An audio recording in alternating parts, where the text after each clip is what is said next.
Hey guys, this is Eric Bramlett with Bramlett Residential, and today we are going to discuss the September 2023 Austin real estate market statistics.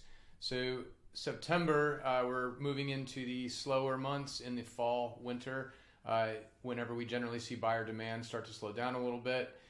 We did see total sales drop on a year-over-year basis by 23%, which is a bit of a surprise.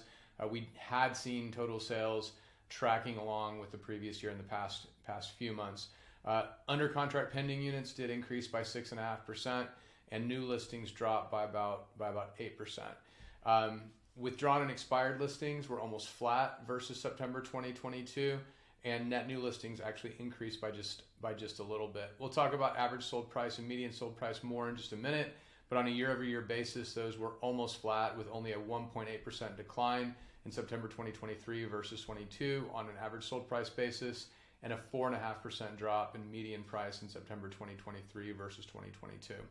Average days on market, 61 days on market versus 34 in September of 2022, and months of inventory crept up to 4.1 MOI. Bear in mind, we are still in a balanced market with 4.1 months of inventory. Below this, the City of Austin stats, and if you'd like to see a still image of this, just drop a comment or shoot me an email and I can send that to you. Month over month basis, average sold price barely moved. It was almost completely flat with August of 2023, and the median price dipped down just slightly. What we're calling out here is the low. It was $450,000 in the median price was the low in February, and we're almost back to that now. But the average price has actually stayed relatively strong, and we're still up on a nice basis at $583,000 in September 2023 versus the low in February. Average monthly payment has gone up. Interest rates increased to 7.5%. That is likely contributing to the lower than expected demand in September. Interest rates did increase due to some movement in the Treasury bills, movement in the bond market, and then there were some comments from the Fed that were not quite as rosy as everyone had hoped that they would be. Whenever we look at demand, very seasonal in Austin, and this is pending units in 2019, 2022, and 2023. Important to note that up to this point in the year, the demand trend line has followed 2019 almost exactly, just with reduced demand. We see kind of a wonky trend line right here with 2022. Because mortgage rates increased in the past month, we did see pending units drop more than expected. Whenever you compare the 2023 pendings versus 2019, you can see that it's dipped down more this past month than it did in previous months. Important for sellers to understand that right now. We are going into the slowest months of the year seasonally, and whenever we saw interest rates increase, it dropped demand even further. So sellers who need to sell in 2023 need to get very realistic about price, or you need to have a plan B. Try again in the spring of 2024. Jobs also remain sluggish.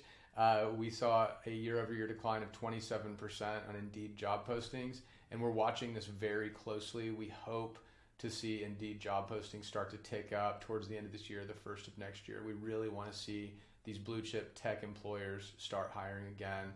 That should do quite a bit in demand, and that should do quite a bit in helping the job market. Will help the real estate market.